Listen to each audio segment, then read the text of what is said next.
Esta é a história de uma jovem órfã cujo destino foi costurado com o fio de seda da realeza e o pano de saco do luto. Uma teia de eventos que a colocaria em uma encruzilhada. O silêncio covarde ou a coragem que salva um povo inteiro. É a crônica de Ester, a rainha da Pérsia, mas mais que isso, a heroína de Israel. Nascida com o nome hebraico de Hadassah, que significa mirto ou murta, uma flor humilde e perfumada, ela era uma judia exilada, vivendo na vasta e opulenta Suzã, capital do Império Persa. Seus pais haviam morrido, deixando-a aos cuidados de seu primo mais velho, Mardoqueu. Ele, um oficial do rei, foi seu guardião, sua família e seu mestre, ensinando-lhe sobre a fé e o legado de seu povo, mesmo em terra estrangeira. A Pérsia, sob o domínio do rei Assuero, Xerxes, era um reino de banquetes extravagantes, leis imutáveis e poder absoluto.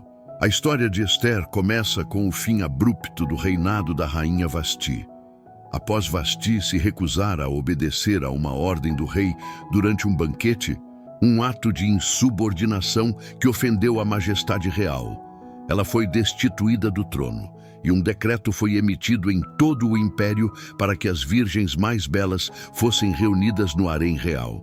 O rei procurava uma nova rainha. Este decreto alcançou a casa de Mardoqueu e Hadassah. Ele viu-se forçado a entregar sua preciosa prima, mas não sem antes lhe dar uma ordem crucial: nunca revelar sua origem judaica. O nome Hadassah foi trocado por Ester, que significa estrela em persa, ou possivelmente escondida. Uma identidade dupla. A judia exilada estava escondida sob a pele da mais bela das jovens. Ester era de bela forma e de bom parecer, mas sua força não estava apenas em sua aparência. Ao chegar ao palácio, ela demonstrou uma sabedoria precoce e uma graça inata.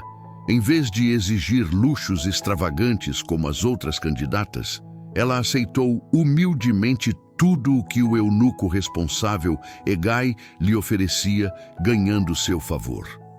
Após um ano inteiro de preparação com óleos e perfumes caros, chegou o momento. Quando Ester foi apresentada ao rei Assuero, algo em sua presença cativou o monarca de forma irresistível. O rei a amou mais do que a todas as outras mulheres, e alcançou graça e benevolência diante dele. Naquela noite, o cetro foi erguido para Ester, a coroa real foi colocada em sua cabeça, e a órfã judia tornou-se a nova rainha da Pérsia. A vida no palácio, contudo, não era um conto de fadas.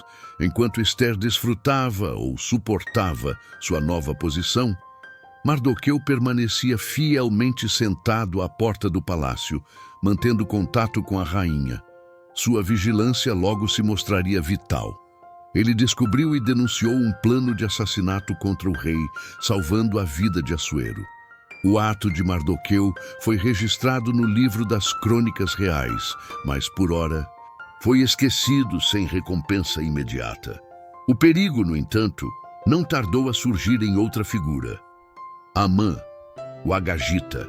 Amã era um oficial persa ambicioso e arrogante, a quem o rei elevou à posição de primeiro-ministro, exigindo que todos se curvassem em sua presença. Todos, exceto Mardoqueu. Mardoqueu, por fidelidade à sua fé e ao seu Deus, recusava-se a dobrar os joelhos perante Amã.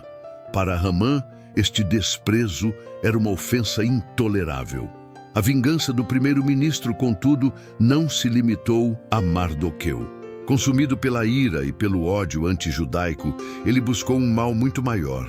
Amã descobriu que Mardoqueu era judeu e, assim, engendrou o plano mais macabro.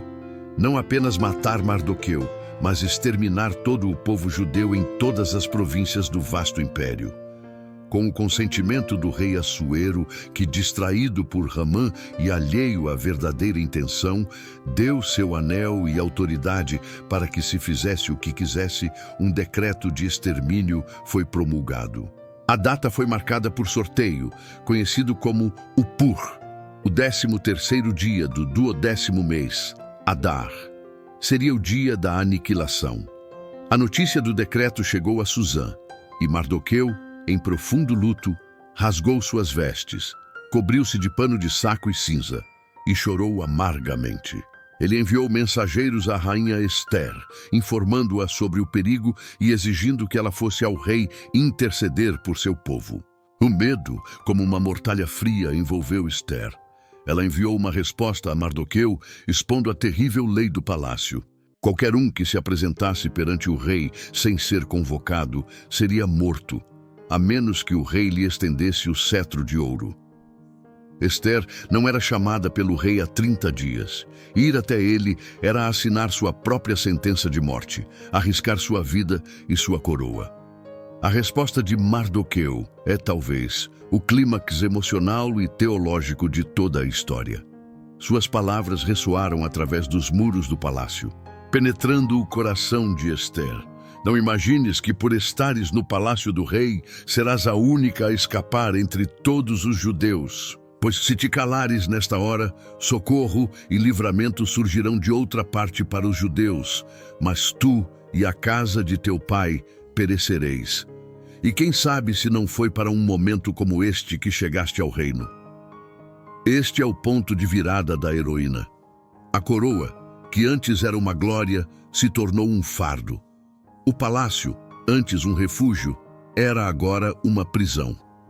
Ester percebeu a dimensão de seu destino. Não era apenas sobre sua beleza ou seu status, mas sobre o propósito de sua posição. Ela poderia ter se calado e morrido em relativa segurança. No entanto, decidiu abraçar seu chamado, mesmo que isso custasse sua vida. Sua resposta a Mardoqueu ecoa com uma determinação inabalável. Vai, ajunta a todos os judeus que se acham em Susã e jejuai por mim. Não comais, nem bebais por 3 dias, nem de dia nem de noite. Eu e as minhas servas também jejuaremos. Depois irei ter com o rei, ainda que seja contra a lei, e se eu perecer, pereci. Por 3 dias, o jejum e a oração cobriram Susã, um ato coletivo de fé desesperada. No 4º dia, Ester vestiu seus trajes reais mais belos, não por vaidade, mas como uma armadura de dignidade, e dirigiu-se ao pátio interno do palácio. O silêncio era total. O rei sentado em seu trono era a única esperança. Quando ele a viu, algo se moveu no coração de Assuero. A mão que poderia ter sinalizado sua morte ergueu o cetro de ouro. Este era o sinal de misericórdia. Ester, em um gesto de gratidão e submissão, tocou a ponta do cetro. O que queres, rainha Ester? Qual é o teu pedido? Até metade do reino te darei. A rainha, no entanto, agiu com uma estratégia e sabedoria surpreendentes. Ela não revelou seu pedido imediatamente. Em vez disso, convidou o rei e Ramã para um banquete naquele mesmo dia. Ramã, inchado de orgulho por ter sido o único convidado ao lado do rei, não conseguia esconder sua alegria. Durante o primeiro banquete, o rei repetiu sua oferta generosa. Novamente, Ester usou a tática da paciência. Se achei graça aos olhos do rei, e se bem parecer ao rei, venha o rei com Amã também amanhã ao banquete que lhes prepararei, e então farei conforme a palavra do rei. Amã saiu do palácio eufórico, mas sua alegria foi subitamente quebrada ao ver Mardoqueu à porta, que mais uma vez se recusou a curvar-se. Em casa, Amã gabou-se de suas riquezas e honras, mas confessou à sua esposa, Zeres, que tudo isso não lhe trazia prazer enquanto visse Mardoqueu. Sua esposa e amigos, com crueldade, sugeriram que ele erguesse uma forca de 25 metros de altura e pedisse ao rei permissão para enforcar Mardoqueu nela antes do segundo banquete. Amã, satisfeito com a ideia, mandou construir a forca. Naquela noite, o sono fugiu do rei Assuero. O destino do império e de um povo inteiro estava prestes a mudar por causa de uma noite de insônia. Ele mandou que lhe lessem o livro das Crônicas Reais e descobriu que Mardoqueu, o homem que havia desmascarado a conspiração, jamais havia sido recompensado. Na manhã seguinte, Amã chegou ao palácio, pronto para pedir a cabeça de Mardoqueu. Mas antes que pudesse abrir a boca, o rei o consultou. Que se fará ao homem a quem o rei se agrada de honrar? Amã, em sua arrogância cega, pensou: a quem mais o rei desejaria honrar, senão a mim? Ele sugeriu a maior das honrarias: vestir o homem com as vestes reais, montá-lo no cavalo do rei e fazê-lo ser conduzido pela praça da cidade por um dos mais nobres príncipes, proclamando: assim se fará ao homem a quem o rei se agrada de honrar. O rei então ordenou: toma depressa as vestes e o cavalo, e faze assim a Mardoqueu, o judeu. Amã foi forçado a honrar publicamente seu maior inimigo. Humilhado, ele retornou para casa, onde sua esposa e amigos profetizaram sua queda. Se Mardoqueu, diante de quem já começaste a cair, é da linhagem dos judeus, não prevalecerás contra ele. Antes, certamente cairás diante dele. No segundo banquete, o rei repetiu a pergunta crucial: qual é a tua petição, rainha Ester? E qual é o teu desejo? Dar-te-ei até metade do reino. Este era o momento final, o precipício. Ester não hesitou mais. Sua voz, antes suave, se elevou em um grito de dor e súplica. Ela não pediu por riquezas ou honras, mas pela sua própria vida e a vida de seu povo. Se achei graça aos teus olhos, ó rei, e se bem parecer ao rei, desse-me a minha vida como minha petição, e o meu povo como meu desejo. Porque fomos vendidos, eu e o meu povo, para nos destruírem, para nos matarem e para nos aniquilarem. O rei, chocado, perguntou: quem é ele? E onde está esse que se atreveu no seu coração a fazer assim? Ester apontou para Amã. O adversário e inimigo é este malvado Amã. O terror tomou conta de Amã. O rei, consumido por uma fúria justa, retirou-se para o jardim. Amã, desesperado, caiu sobre o divã de Ester, implorando por sua vida. Ao retornar e ver Amã sobre a rainha, o rei interpretou o gesto como uma agressão. A sorte estava lançada. Um dos eunucos revelou que a forca preparada para Mardoqueu já estava erguida na casa de Amã.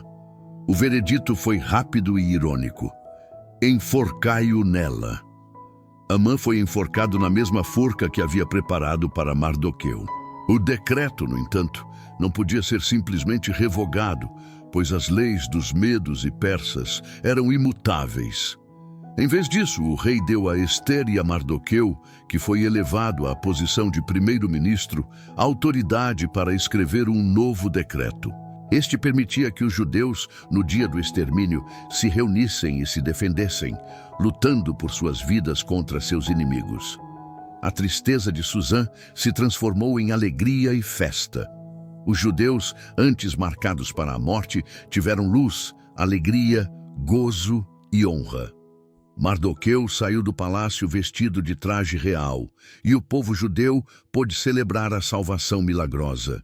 A história de Ester culmina na instituição da festa de Purim, uma celebração anual de libertação e vitória sobre o ódio.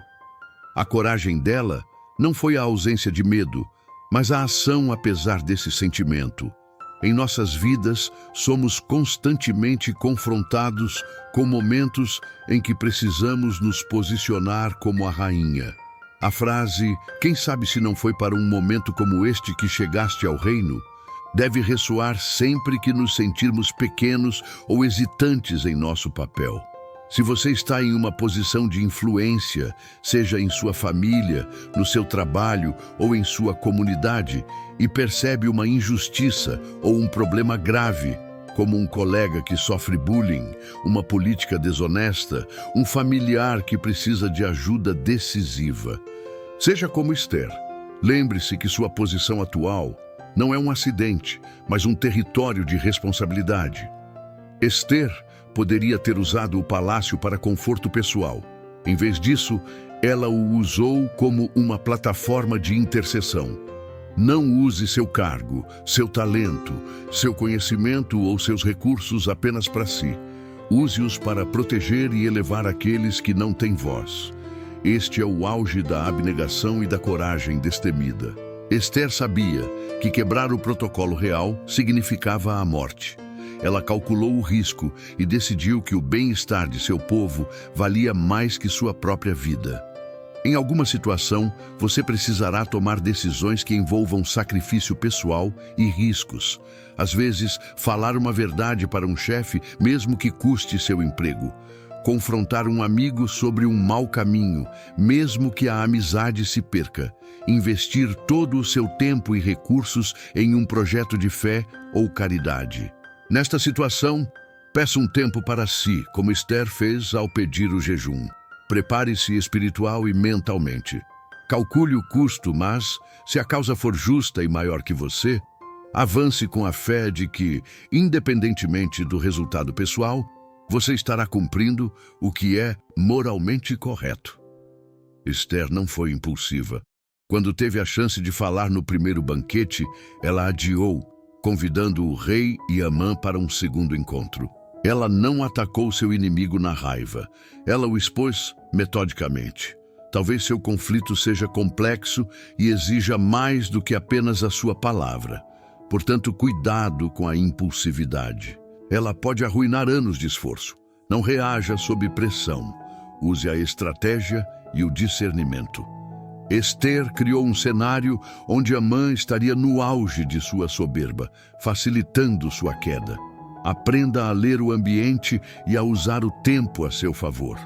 A sabedoria de Esther nos ensina que o momento certo, a palavra certa e o ambiente certo são tão poderosos quanto a coragem. Ela era uma órfã sem poder algum, vivendo em um império hostil. Foi colocada em um lugar de visibilidade para que pudesse exercer sua maior virtude, a fé. E assim, sua história se torna um eterno chamado para todos nós. Nunca subestime o poder de sua posição, por menor que lhe pareça. Se você tem o poder de ser por alguém, então seja, sempre que alguém precisar. Uma boa tarde para todos vocês, amigos inscritos do canal. Nunca foi sorte.